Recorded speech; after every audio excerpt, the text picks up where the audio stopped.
Today is January 18th in the year 2007. I'm Karen Herman with the Archive of American Television. It is my great pleasure today to be interviewing Thomas Del Ruth here in Los Angeles, California. Here we go. Okay, we're going to start right from the beginning. And what was your name at birth? Oh, my name at birth. Well, actually, this was prior to the birth certificate being registered. That would be the moment I popped out of the womb. And I came out as Thomas Ruth, R-U-T-H. But my dad was a film director and had many years earlier, while he was under contract to Mac Sennett back in the teens and early 20s, had a discussion with Sennett about the name Ruth, because his name was Leroy and the last name was Ruth, and it gave a decidedly untheatrical bent to a director. So they all decided in this room to put Del in front of it, owing to the Spanish influence that we have here in California. And my dad said, fine, a good, fine Philadelphia family now has Del in front of it, So the name of the family became Del Ruth somewhere at that point, And so when I was born in the early 40s, the moment I popped out of the room, technically I was still just a Ruth, but then on my birth certificate it was addressed as Thomas Del Ruth, and so I have a Hollywood name. It is a fabrication, so here I am. And when were you born? May 1st, 1942. And where? Well, I was born in Beverly Hills. And you say that with a laugh? I do say it with a laugh because there's a lot more to the story which I really couldn't tell you right now, but it is, I could, because my parents at that time weren't married and they had to keep my birth essentially quiet because of the publicity that it would have caused. And it wasn't announced until sometime later, so it was always an issue with me that I always laughed. I had to have like a clandestine birth. So here I am, nonetheless. Well, talk about your parents. Who are they? Well, my dad was a movie director. He's pretty well known.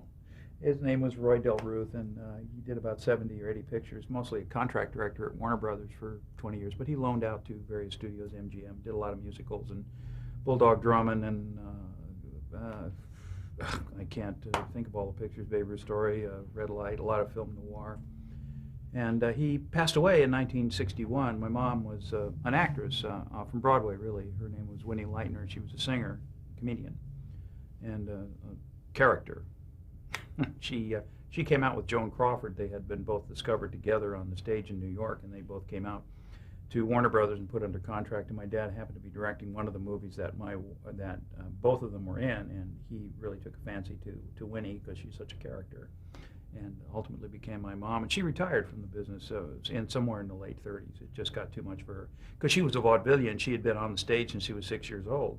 Well, she had a special talent of sorts, didn't she? She had a nickname. Well, there was a number of nicknames for her, but again, she was a belter. I mean, essentially, is what she was known for. Is her background was theatrically belting songs from a stage into the 50th or 60th row. There was never a question of whether or not she needed a microphone with my mom, because you could hear her everywhere, and so that was her forte, and she was quite a character.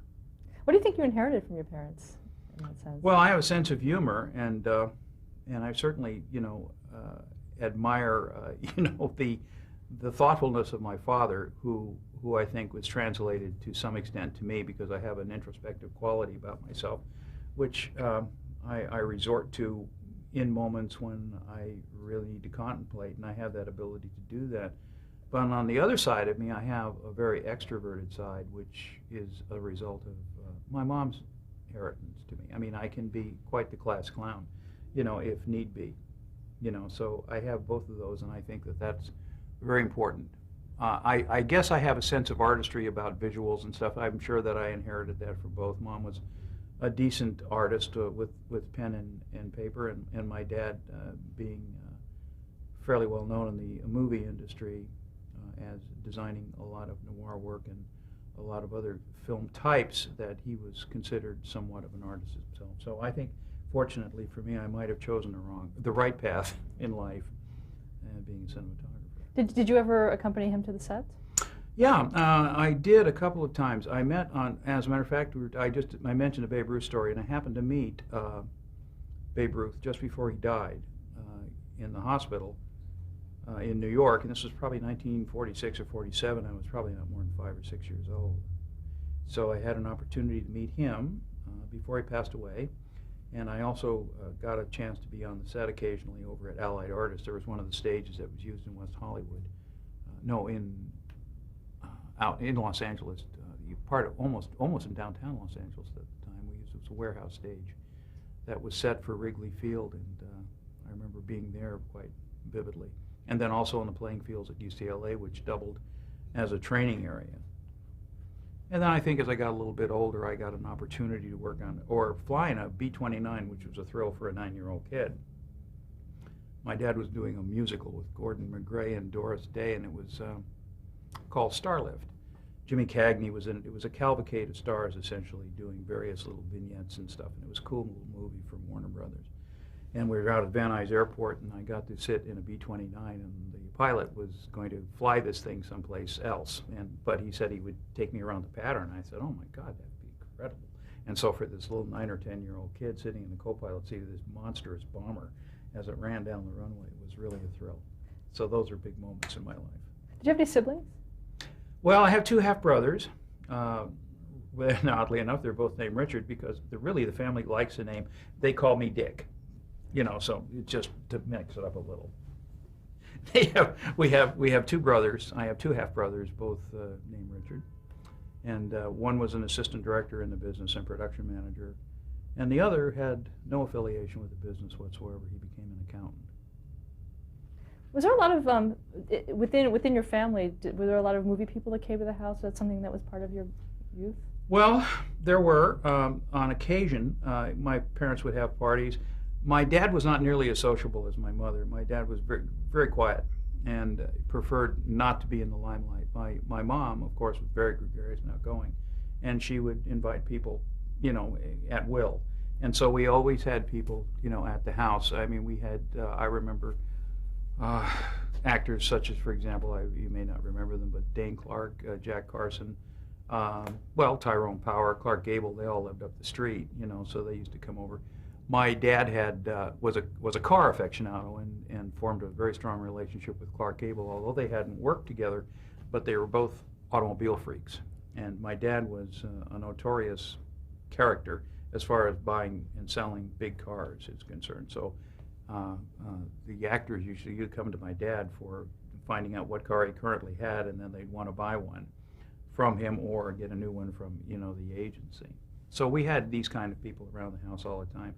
And so as I grew up without this fascination about Hollywood or the movie business, because I had been around it so often, there was no longer any real sense of thrill. It was a normal experience for me to come home and see an actor that I might have seen 2 weeks ago, on the screen. So I didn't have that sense of awe that a lot of people have when they're in the presence of movie actors or people in the industry, because I simply had been around it for, all of my life. Did you know what you wanted to be when you grew up as a kid? No, I didn't, but one of the things that did channel my vision in terms of what I ultimately became was in the 50s, we had moved from one particular area to another in Sherman Oaks, up in the hills, up off Valley Vista. And in that particular neighborhood, there were a number of cinematographers. There was one who was Bob Surtees, who had won 3 or 4 at that time Academy Awards. James Wong Howe, a very accomplished DP, as well as a multiple Academy Award winner. Russell Harlan, another one. Burt Glennon, which was another very well-known DP, and his son Jimmy and I became fast friends. But we all lived in this very small area, and we all knew each other. And I thought what their dads did for a living was really very interesting. I thought, what a fantastic job to be able to create an image, put it on film, and then broadcast it and project it.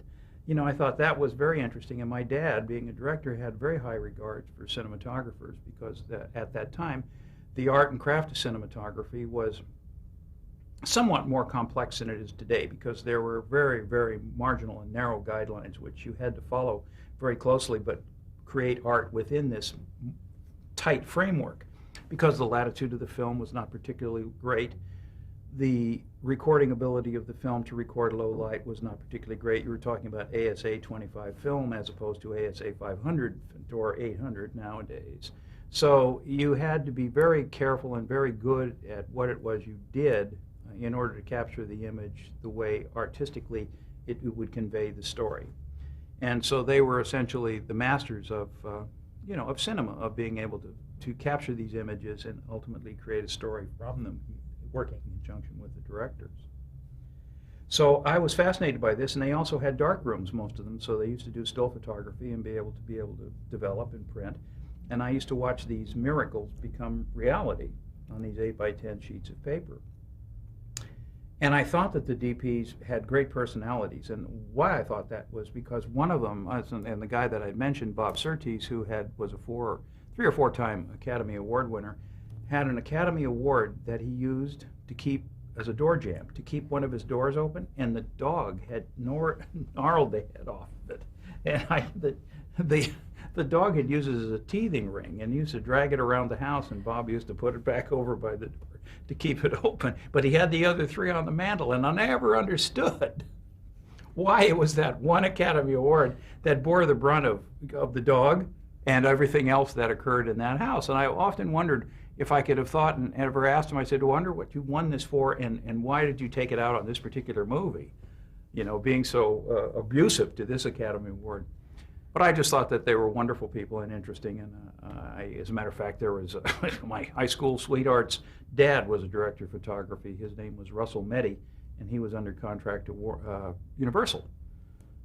And as a matter of fact, did Spartacus and a number of really big movies and had 2 Academy Awards himself. So I had this connection to cinematography inadvertently, either through their daughters or through the connections that I had in the particular neighborhood. So I just thought that might be a very interesting career. And it's, really I think that was probably the foremost reason I became what I became. And how did you do that? First of all, let's talk about your schooling. Where did you go to high school? Oh, I went to high school for 3 years, first 3 years at Notre Dame in the Valley. And it was an all-boys school at that time. And I discovered women, and they were all going to a public school because there was no coeducational private schools. So I said, hey, I'm there. So I jumped ship at this Notre Dame, and I went on over to Van Nuys High School. And there I met an entirely different group of friends. And I had a friend over the years, his name was Jimmy Glennon. He was a DP as well. He just passed away about 2 months ago. But Jim and I both left Notre Dame High School at the same time. He for other reasons. He blew up the chemistry lab, and I because I had a girlfriend. So he got kicked out, and I was on the verge of probably being kicked out, and they sent me over there. So I shipped over to Van Nuys High School. And there I spent the last year and a half in making acquaintance with a number of people that ultimately wound up in the business. And our class president was Stacy Keach, who was our high school class president, went on to be a rather well-known, actor. And Raquel Welch was in my class. Who else? A number of film editors, a couple of other directors of photography. John Flynn, who's a member of the Academy, he was in my class. Myself, and there was one other, but whose name escapes at the moment. So I had these associations, and then immediately after high school, it was during the period of the early 60s when you had no choice. You had to go into the service or be drafted. It was either one or the other. There was no option. So I joined the Army, and went in the Army for 4 years, and I was a paratrooper. And then when I got back out of the service in the mid-60s, 65, I went back to school. First, I went to Valley Junior College for 6 or 8 months, just taking some general education courses, and then I finally got a chance to get into SC, but in the evening division, because during the day I had no way of supporting myself, so I got a job at Disney's in the mailroom. And so I was working there in the mailroom and going to night school at Disney's and taking basically courses in cinema, because that's really what I was interested in, and I didn't really have a degree in mind, because at that time, and I think that's pretty much today still the case, I mean, a degree in a discipline of filmmaking is not a significant step in any direction as far as employers are concerned in Hollywood or New York. They're interested primarily, then and as now, is term what you have on the paper if you're a writer, or what you have on your reel if you happen to be a cinematographer or a director candidate. So they want to see what you can do, not your educational background. Realizing that, I didn't graduate, but I had an opportunity within the first couple of years of being in the mailroom to get a chance to go on over to the 20th Century Fox and work in the camera department there as an assistant cameraman. Now, had you ever used a camera before? Well, yeah, at school, sure, and I had shot in a lot of stills, so I had a basic idea. But when you start in the career path that I chose, starting as in those particular days, most everyone that became a director of photography started as a film loader, and then became an assistant cameraman, a first assistant, a camera operator, the guy who physically operates the camera, and then finally, over the years, you become a director of photography. That usually is a general career path, not necessarily that today. But at that time, that was the accepted method of apprenticeship. So what you do is when you start working in the entertainment business in my position in camera, you wind up loading film, marking feet, and banging the sticks. It's a combination job between film loader and second assistant cameraman. And hopefully, people that you're working for think you're doing a good enough job that they hire you again, or at least tell the head of the camera department that you signed a guy to me that was really worthwhile, and thank you. And the head of the camera department, and each studio had one for a number of years after that, throughout the 60s and 70s, used to assign work based upon recommendations from people that were already on shows. And they liked me because I happened to have a decent personality, and I worked very diligently, and I was never late, and did everything that was required of me because I wanted to see if I could get as far as I could before someone found out that I knew nothing. Anyway, and I really didn't. And so to answer your question, how did I manipulate a camera? It's just the idea of being around them, assembling them, putting them together, looking through them, dealing with them, and seeing how the image is photographed, seeing it on the screen, going to dailies with the director of photography and camera operator and other assistants and looking at it and see how the image can be adjusted at the laboratory level. And so that's essentially how you build your craft, is by coming up through all these apprenticeships that they have. And I was very lucky because when I was in the mid-60s, there was a movie being done called Guide for a Married Man, and Conrad Hall was the director of photography. Conrad's a multiple Academy Award winner and probably one of the finest, or if not perhaps the finest, cinematographer to come out of Hollywood film in the last 60, 70 years. And I got a chance to work with him as a second assistant, marking the feet and banging the sticks, and he rather liked me, although I'm not quite sure he knew my name. But the guys that were working with him liked me. And so 2 years later, when he started Butch Cassidy and Sundance Kid at the same studio, 20th Century Fox, they asked for me to be the second assistant again. So I had an opportunity then to work on Butch Cassidy and Sundance Kid, which I started moving up on from second assistant to first assistant. And then I started doing all of Conrad Hall's movies as an assistant. And then within 2 or 3 years, his operator, Jordan Cronowith, who became in his own right a very famous DP, went off on his own into commercials to start his career, and he started hiring me as an assistant and also as as an assistant originally. So I was working for the two best directors of photography, in my opinion, in Hollywood. I was working for Conrad Hall and Jordan Cronowith. Okay, we're back on. All right. Anyway, I had, as I said, I'm kind of reiterating, was that working with Jordan and Conrad was a blessing.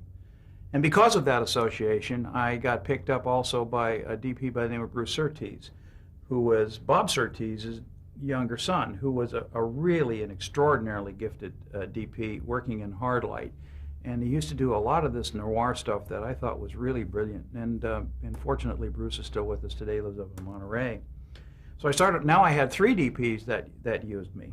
And with those credentials, it really raised my stock in Hollywood as far as a technician as an assistant was concerned. And I finally had been working on the biggest pictures in Hollywood as an assistant cameraman. But one day I decided that I simply didn't want to do that anymore. I wanted to be a little more creative, and I wanted to operate the camera.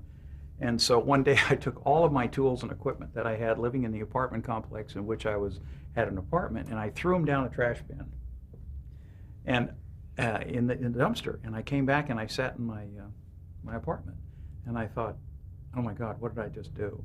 I just threw out all of my tools of my livelihood.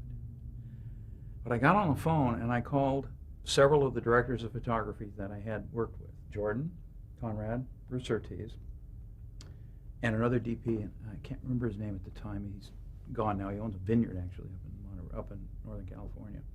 And I said, guys, I got to tell you, I cannot do another day's work as an assistant cameraman. One of you guys, when you get a job next time, has got to hire me as a camera operator because I'm not going to work as an assistant anymore. And that was a very brazen thing to say, especially in a relatively insecure business as this. But I don't know what got into me at that point. I just said, I'm not going to do this anymore. And I had a few bucks in my pocket so I could last, maybe 3 or 4 months if I had to. So it wasn't long. It was 2 weeks later that a guy that I hadn't been working much with called me. And it was a very close friend of Conrad Hall's, and his name was Bill Fraker. And he was a really big-time DP, but he had his own crew, and I never kind of worked my way into that. But he was a protege of Conrad Hall's, and Conrad said to Bill that if you get a chance, hire Tom, because Tom was a really dedicated guy and works at something like that, and he wants to be a camera operator. And Bill was going to do this relatively low-budget movie called The Lowell, Bobby, and Rose in the early 70s about the drug culture and hot rod cars on Van Nuys Boulevard. And he interviewed me and talked to me about it, and I said, I'd love to do it, as a camera operator. So that was my shot at becoming a camera operator. And then once I did that and they liked me and I did a decent job on the show, then I started working then for Conrad, Jordan, Bruce as a camera operator. Now, so, how was it that first time out? Did you know what nervous? you were doing? As a camera operator? Well, I knew what I was doing technically. Yes, I could manipulate the camera because I had been doing quite a bit of it as an assistant. Take the camera and you play with it and you do other things with it. I didn't have to worry about exposure and all the rest of things. All I would do is kind of follow my basic compositional guidelines, that I had learned through still photography and through academic investigation, also in just being around it and watching many thousands and thousands and hundreds of thousands of feet of film. So I was very comfortable with that. Where it was an entirely new experience for a new operator at that period was that I was the only one who had the ability to judge whether you had to take or not. The director could tell whether they had the performance, but the only one who could tell whether that it was in focus, in frame, and that there was no technical difficulties or a microphone in the shot or a myriad of other things that can go wrong was a camera operator, because there was no monitors in that period. So there wasn't Monitor City where 10 people sat around and there was somebody focusing on the buttons on the shirt. Somebody else is looking at the makeup. Everybody else is doing a specific thing. So you can be second guessed very easily, but in those days there was only one voice, and it was me.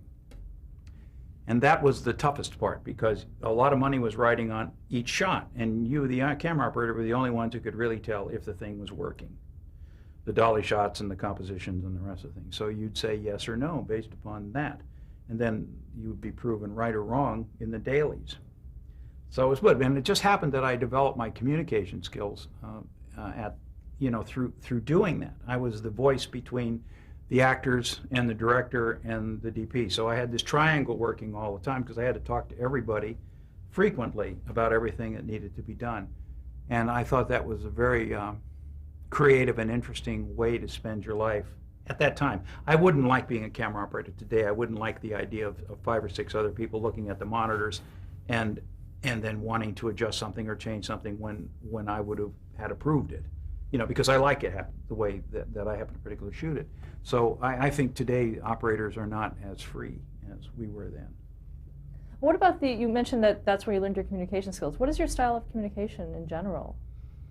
Well, I like to be as succinct as I have to be, and I'm very careful with my choice of words when I'm talking to crew, because one thing can mean a number of things depending upon the accent, the whatever is placed with it, and the circumstances. So I like to explain as fully as possible what I'm attempting to do so that everybody understands. Sometimes I find it a little time-consuming to do that and exhausting after a long day, but I think it's effective, and I think it's a method by which everyone should operate because there's very little there's very little room for error the way I work. If I've explained it adequately. Going back to those early times, what were some of your first projects as a cameraman? As a DP? As a cameraman, as a camera operator. As a camera operator. Well, boy, should have brought my resume. I have to remember. Well, let's see, Day of the Locust. Gable and Lombard, Loa, Bobby and Rose, The Shootist, the last John Wayne movie, The Outlaw Josie Wales, that was Clint Eastwood, High Plains Drifter. Let's see. I don't know. There's 60 of them. I'd have to. That's really a question I'd have to have researched. I'm so sorry. Oh, that's all right. There's just so many. I've got 140 credits. No, so I can't remember them all. Okay, well, also, do you remember what your first television work was? Yeah, it was called Mrs. There's a decent story. Anyway, I had been working. I had done a picture with Billy Wilder as a camera operator, and it was the front page, and it was at Universal. And when they liked me over at Universal because I was fun, and the people in the feature division, they really liked me as a camera operator. So they asked me if I would do Melvin and Howard after that, the story of Howard Hughes.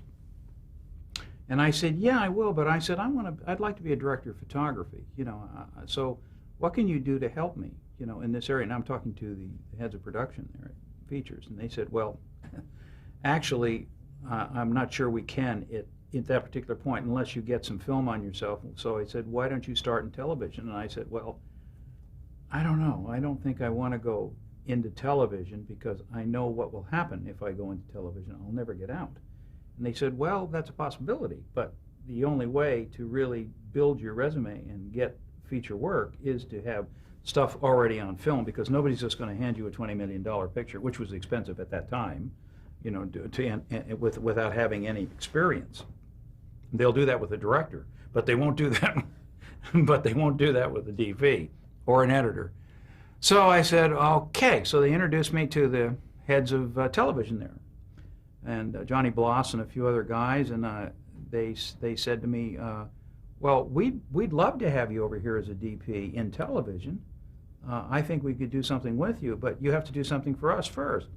And I said, well, I'll be happy to do anything. And they said, if you operate for us for a year on anything we put you on television, he said, at the end of that year, we'll make you a director of photography. And I said, well, that is a very good deal. So within a week and a half, they were starting the pilot of Mrs. Columbo. So they said, we talked to the DP, Isadora Mentovsky, and he said, no, he knows you. He knew you as a camera operator. And he said he'd love to have you as a camera operator on the show. And they said, furthermore, I don't think Isadora wants to do a television series. He'll do the pilot, but I'm not sure he wants to do the series. And I said, and they said, in the event that he doesn't, why don't you take the show? We'll give it to you. And I said, okay, well, let's see what happens. So we shot the show, and I loved Izzy. He was wonderful. But then you had this 2 or 3 months downtime while the show was being cut and then edited and then finally shown to the network to find out whether we were going to pick it up. So 3 or 4 months went by, and I was still operating on second camera and other things at Universal, waiting for this thing to come through. And finally, I didn't think it had a chance, because I just didn't think conceptually that it would compete with Columbo very particularly well, which was in that process of going off the air just at that point. But lo and behold, it got picked up. So, and Universal, being true to their word, called me and said, well, here's your big chance. So I said, okay, here we go. So that's what I started on, was Mrs. Columbo. We only got through 6 episodes, and the show was canceled. But I had done enough variety of work, fortunately, with enough genres within that show, that another director by the name of Gus Trakanis, who was married to Goldie Hawn at the time, saw one of the episodes and really liked what I had done in this puppet scene. There were these puppets were shadowing and they were fighting one another, but it was this kind of noirish, cocked angle, kind of almost quasi black and white but in color look. And he hired me to do a television movie at the time. And so we worked together, and then the television movie kind of set me up to move up the scale. Okay, let's stop there to change the tape. Okay.